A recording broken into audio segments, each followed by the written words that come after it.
নিয়ম হবে তো সবার জন্য। যিনি ভাষণ দিচ্ছেন দুটো, উনি নিজেই 7 নম্বর। এগুলি উচিত না। এত হিংসা বিদ্বেষী ভাষণ এগুলো মানায় না একজন ভারতের প্রাক্তন প্রধানমন্ত্রী। বলবেন এখন তো নির্বাচন কমিশনের হাতে ক্ষমতা, আবার জয়ী হলে উনি হবে।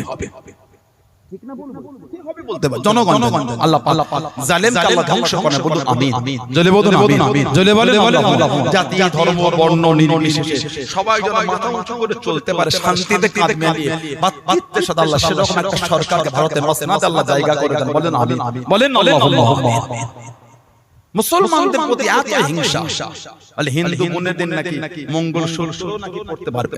কি জঘন্য কথা, কি জঘন্য ভাষা, মানাই না, শোভা পায়, আপনার মুখে শোভা পায়। আল্লাহ পাক এসব নোংরা কথা থেকে আল্লাহ আমাদের দূরে রাখেন। বলুন আমিন। জোরে বলবেন আল্লাহুম্মা আমিন।